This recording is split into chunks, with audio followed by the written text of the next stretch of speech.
Nós temos uma natureza pecaminosa e ela se manifesta. E quando ela se manifesta, ela adquire essa conotação que está aqui nessa lista. A lista pode ser dividida em 4 categorias. Primeira, pecados de natureza sexual. Verso 19. Ora, as obras da carne são conhecidas. Paulo está dizendo, eu estou dizendo isso aqui porque eu preciso dizer, mas todo mundo sabe o que é obra da carne. Todo mundo sabe, por exemplo, que prostituição, impureza e lascívia, isso não é de Deus. Isso procede da nossa natureza pecaminosa. As primeiras obras, elas têm a ver com a sexualidade humana. Prostituição, impureza sexual e lascívia, cobiça, o desejo sexual desenfreado no tempo errado, pela pessoa errada e no modo errado. É interessante que, não só aqui, mas nas demais listas de pecados do Novo Testamento, geralmente os pecados da área sexual encabeçam. Eles vêm logo primeiro. E eu creio que a razão é que foi talvez a área mais afetada lá no Jardim do Éden, porque a primeira coisa que Deus fez depois que o primeiro casal caiu foi cobri-los, porque eles tinham vergonha de si mesmos, já apontando para o terrível estrago que o pecado faria na área sexual.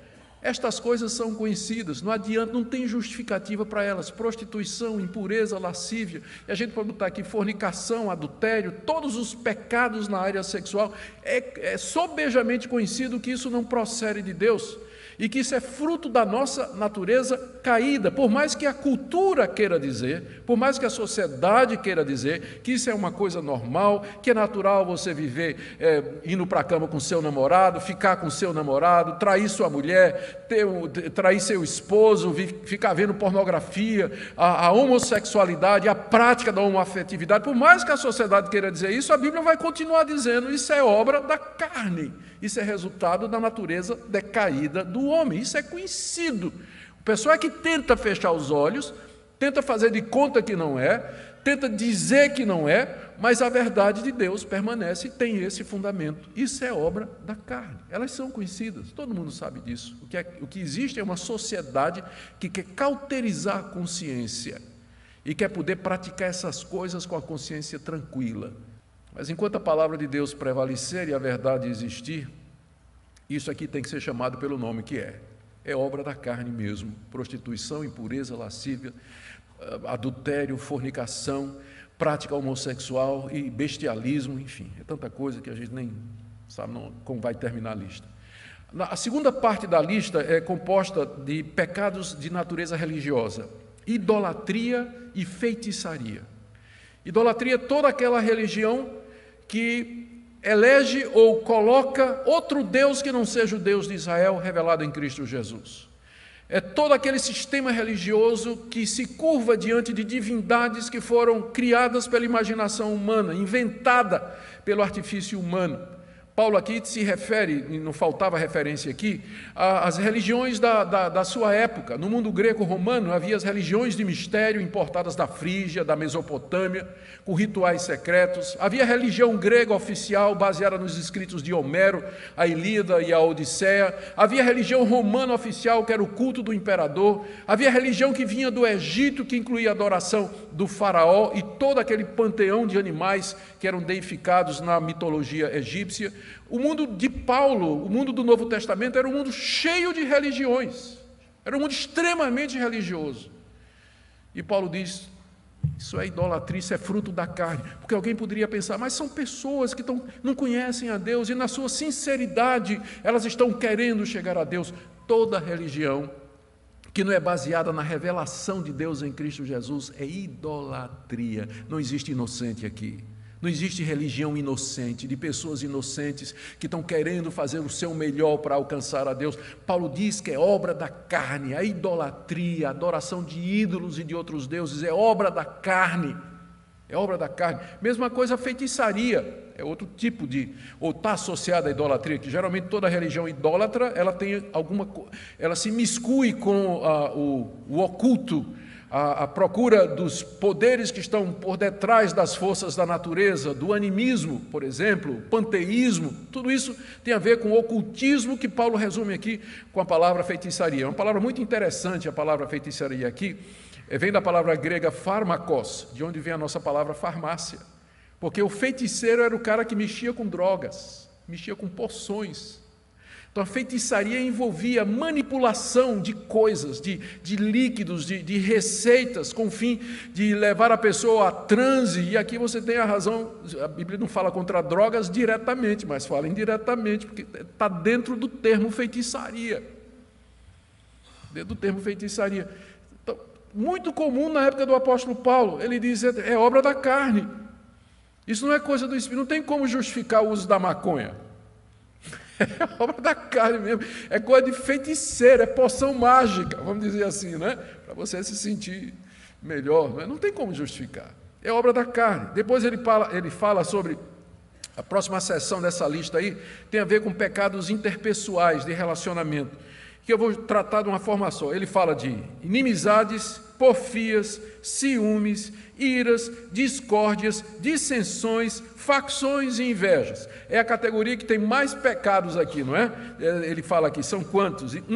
Inimizade, porfia, ciúme, ira, discórdia, dissensão, facção e inveja. 8. Da lista, 8 tem a ver com relacionamentos. Então, estas coisas aqui, como inimizades, é obra da carne. Não tem como você justificar, irmão. Não tem. Não, eu sou inimigo dele porque ele me fez mal. Não quero nem falar com ele. Deletei do meu Facebook, bloqueei o cara. Bom, tem uns cabeça de vento imbecis que a gente tem que bloquear mesmo, não tem jeito. Mas eu quis só dar um exemplo de que você não tem como justificar a inimizade com o irmão em Cristo Jesus, pelo menos, ou com outras pessoas. Sempre a carne está envolvida com isso. Sempre a carne está envolvida. É obra da carne. Vem inimizade, porfias, ciúmes, iras. Não tem como justificar. É obra da carne. O apóstolo Paulo está claro aqui. Dissensões, facções, que divide as pessoas, né, formando grupos, invejas. Tudo isso é obra da carne. Por isso que Paulo começou dizendo, é conhecido, não tem como justificar. Não tenta justificar isso aqui, meu irmão, na sua vida, porque é conhecidamente coisa da nossa natureza pecaminosa. As obras da carne são conhecidas. Aquelas de natureza sexual, de natureza religiosa, de natureza interpessoal, e aquelas que têm que ver com minha própria vida, o domínio de mim mesmo, que são os dois últimos, bebedices e glutonarias. A embriaguez, a falta de domínio próprio de pessoas que abusam do álcool ou de qualquer outro tipo de substância. E a glutonaria, que é o abuso da comida mesmo, que a gente às vezes não tem muita coragem de falar a respeito disso aqui, não é? Mas está na lista de obras da carne. Alguns vão dizer, bom, Paulo, bebedice e glutonaria, Paulo tem em mente aqui as orgias que eram comuns no Império Romano. De fato, era mesmo. Na época do apóstolo Paulo, as orgias eram conhecidas, as pessoas passavam semanas bebendo, comendo, tendo relações sexuais, eram farras, verdadeiros bacanais. Aliás, a palavra bacanal vem do deus Baco, né, que era o deus do vinho e que era o patrono desse tipo de coisa que acontecia no Império Romano. Era muito comum esse tipo de coisa lá. Paulo talvez esteja fazendo uma referência a isso, que seja, mas não deixa de ser uma referência para nós também. A questão da beber demais e comer demais também. E Paulo diz, e coisas semelhantes, porque a lista não é exaustiva, por mais intensa que ela seja, ela não é exaustiva. Tem coisas semelhantes a essas. Qual é o ponto do apóstolo Paulo? Ele está dizendo que toda vez que você tenta se justificar diante de Deus, pelos seus próprios méritos, é isso aqui que vai se manifestar em sua vida. A verdade a seu respeito vai aparecer. Porque a lei, ela como que estimula isso, ela provoca isso, ela desperta isso em nós. Por isso que, como eu disse no vocabulário de Paulo, estar debaixo da lei, viver na carne, é a mesma coisa. É a mesma coisa. Estar debaixo da lei e viver na carne é a mesma coisa. E o resultado, o reflexo, é isso aqui na vida das pessoas. E as pessoas, não adianta tentar diante de Deus justificar esse tipo de comportamento, porque essas obras são conhecidas. Mesmo pessoas que não são cristãs sabem que esse tipo de coisa não pode proceder de Deus. Não procede de Deus. E Paulo adverte, meus irmãos, veja que a advertência no final do verso 21. A respeito dessas coisas, eu declaro para vocês agora, como já anteriormente eu preveni, ele se refere ao fato de que quando ele esteve lá na Galácia, pregando o evangelho nas igrejas, ele já tinha falado sobre esse assunto, né? Ele está retornando ao ponto e disse, olha, vocês lembram que eu já preveni vocês a respeito disso. Os que praticam esse tipo de coisa não herdarão o reino de Deus.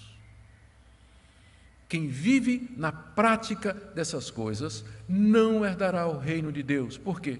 Porque está evidente de que ele não foi regenerado. Está evidente que ele está tentando se justificar por méritos. Está evidente que ele pensa que o caminho da salvação é pela lei. Ele não conheceu a graça, ele não conheceu Jesus Cristo. E o resultado é que estas coisas se manifestam na vida dele e ele não tem poder para controlar isso. Ele pode ter capa de religioso, usar paletó e gravata, usos e costumes, Bíblia embaixo do braço, não perde um culto, mas é essa a natureza dele. Ele pratica estas coisas, umas em maior escala do que outras, outras mais intensamente do que outras, mas ele vive na prática dessas coisas. Note bem, o crente verdadeiro, eventualmente ele pode cair numa dessas coisas, mas como eu disse, é um pneu em 5.000 quilômetros. O que não é de Deus, ele vive na prática disso. Ele não consegue vencer isso. Mesmo que ele tenha consciência, ele não consegue subjugar isso, mas estas coisas caracterizam a sua vida, a prática delas. E aqui está um bom teste que você pode fazer a respeito da sua segurança de salvação ou da sua expectativa e esperança de que após a morte você vai ser recebido por Deus nos céus. Você vive na prática dessas coisas. Eu não estou perguntando se você algum dia não cometeu alguma dessas coisas, mas a minha pergunta é se você é dominado por essas coisas, se estas coisas têm um domínio sobre a sua vida, porque se tiver, então acendeu a luz vermelha, meu irmão. E aí você deve examinar a sua vida e deve prestar atenção, porque os sintomas e os sinais aqui, de acordo com o que Paulo está dizendo, é de que você está naquela categoria de pessoas que vivem na carne, debaixo da lei, e que não herdarão o reino de Deus, não entrarão naquele reino eterno que o Senhor Jesus nos conquistou pela sua morte e ressurreição.